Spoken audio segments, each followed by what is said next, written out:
Hey guys, subscribe for daily content, and if you're shopping for gear, make sure you check out the description for the newest items at some of the very best online retailers. There's also links for some of the items that I personally recommend. Thanks! What's going on YouTube? Metal Complex here, and today I've got another short little unboxing video to share with you guys. This was an inevitability. I knew that I was going to end up with this the moment that they announced it. I just needed to get an opportunity to get my hands on it, and it popped up on NC Blade here recently, and I picked one up. So I'm very excited to check this out and report to you guys, at least my first impressions. This is not a review of this product, just my first impressions. So really excited to get this out. Thanks to my patrons for supporting me. And make sure to follow me on Instagram. Make sure your notifications are turned on. This is a super duper expensive Microtech knife, which is a signature series. And I don't think that they'll ever make a version of this knife, which isn't that, I'm sorry, that is not a signature series. That's just, that's just how it's going to be. So this is the re-release of the Halo 4. I did pay full price for this. This is going in my collection. This is not a dealer loaner. There was no special deal worked out. It popped up and I bought it. So I've never actually handled this variation of the Halo. The only versions that I have ever handled have been the 5 and the 6. So this is interesting. there's no sheath at all, but it does have a pocket clip, which I find alarming. We will talk about that more here in just a second. So do we just push the button and go? Yeah, we do. Okay. Not quite the intense power of the Halo 5 or 6, right?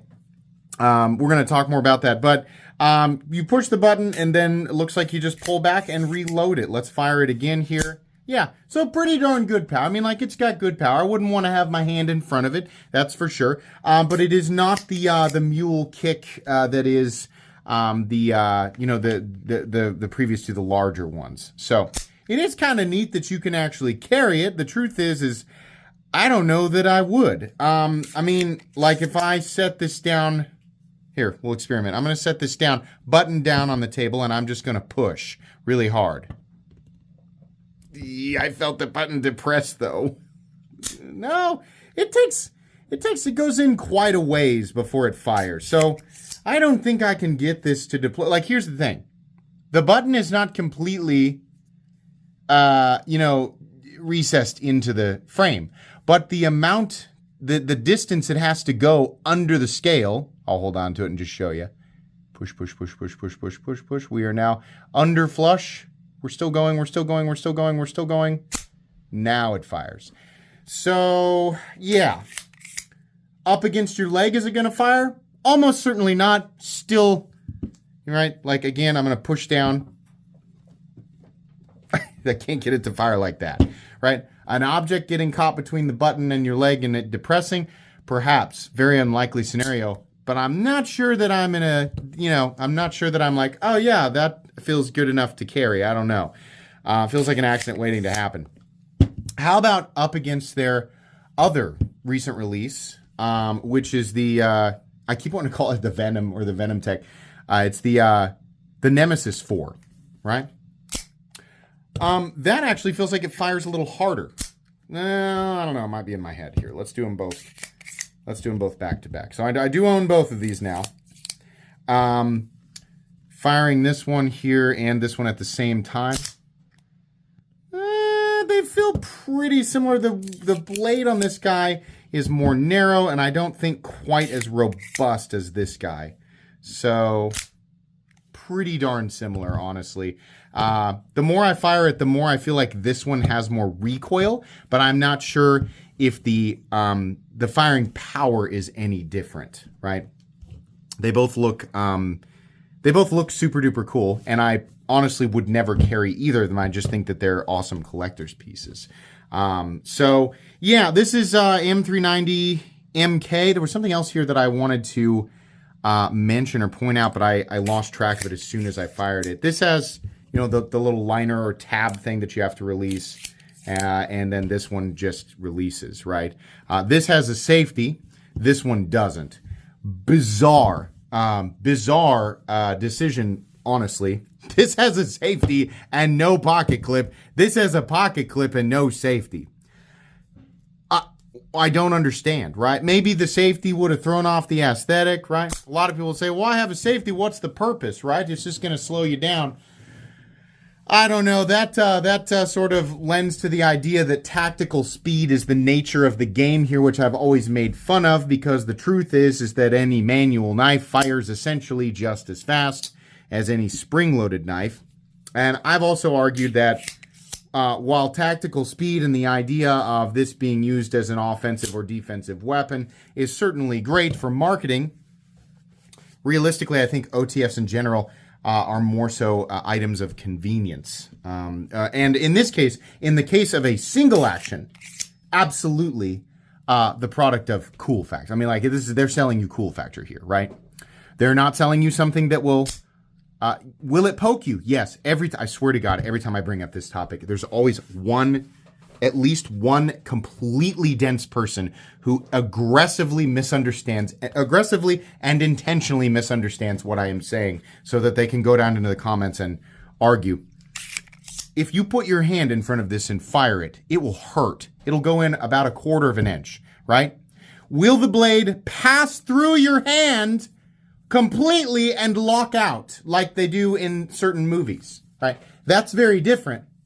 It's very different than it being fired and you going, ow, crap, right? Because I've done that before. I actually fired a Heretic Hydra accidentally into my hand, and it went in about 1/4 inch. It really hurt. It was awful. These are substantially more powerful than a double action OTF. The myth is that, number one, they were designed to be held up to somebody and the button pushed and the knife deployed, right? This is where all the, my grandpa said, my uncle Jerry said, and it's always like myths and whispers and legends, but there's no actual evidence of these things ever existing. There are no videos. There's no video proof that these things actually existed to fire. And furthermore, it's not possible. The amount of force required to fire something like that in an object like this that is not hooked up to a battery or a tank, like an air tank or something like this. All these wild, crazy what-if arguments, right? Stuff like that does not exist because it cannot exist, right? And if it did, it would probably, the force would destroy the object. Right? There's so many other things to get around for that type of thing to be possible in an object that's this size, right? Number one, the myth, of course, that they were designed to do that. No, they were not designed to do that. And number two, that they can't, even if they weren't designed to do this, there were objects, like there were knives, mystical, magical wizard knives that nobody can ever provide video evidence of, that do in fact fire, completely deploy, and lock out while puncturing whatever is in front of it. They do not do that. Even the most powerful versions of these knives to ever exist do not do that. At worst, they will give you a really, really nasty poke, and obviously if the material is thin enough, right, if you're firing it into like a styrofoam plate or something, maybe it would go through something like that. But no, really mostly cool factor. So I also have the Draco here. I don't have a Halo 5 or 6, but I have the Draco here, which does fire absolutely. I'm going to tell you right now. Max Ace Draco versus either of these. The Draco fires harder. I think the Draco is obviously designed after the Microtech Halo 6. It's not a one-to-one copy, but that's clearly the picture they were looking at, right? But this guy is about the size of the Halo 5 or 6. So you can see the difference there. And also the power, like the power difference between these guys. Like, this is good. It's got good power. I would say this fires at least 20% harder, at least. So yeah, this is like, I would never carry this. Even if this had a clip, like I don't care that I would never carry this, right? And truthfully, I'll probably never carry this guy. It's just a little crazy. The only single action OTF that I've ever carried is the, oops, I got my finger in the way of that one. It's the Paragon Para X. Substantially less power. So that part's not nearly as scary. And it also has a safety. It's got a pocket clip and it's got a little safety here, right? If this were to accidentally go off in my pocket, it might give me a little bit of a poke, but it's not going to be too bad, right? Significantly less powerful than these guys here. Let's go ahead and measure this guy. I just love my single action OTFs, right? I think they're super cool. When I was a kid, I was like, those are the ones that like, you hold it up against the bad guy and it Goes right through him. I loved it, but like I also love what they really are. I love the reality. I love the truth, the less interesting truth of single action OTFs still makes them extremely, extremely cool. Some of the coolest knives that are on the market. This is still a big knife, guys. 9 1/4 inches. It's still very big. If you count this little area back here. And then your blade length is actually 3.85 with a 3.65 inch cutting edge. So pretty good size there. And then let's go ahead and weigh it here as well. All right. Come on now. What are we doing? There we go. Halo 4, 4.2 ounces. All right. Very interesting that they decide to bring back the Halo 4, right? Maybe just as a pocketable version. I know everybody wants me to talk about blade plate. I didn't really talk about that, did I? Boy, it's almost exactly 0. Is that the same way on the Nemesis? I forget. So this is very minimal. Boy. It might actually be slightly less. This is almost 0. This is even closer to 0.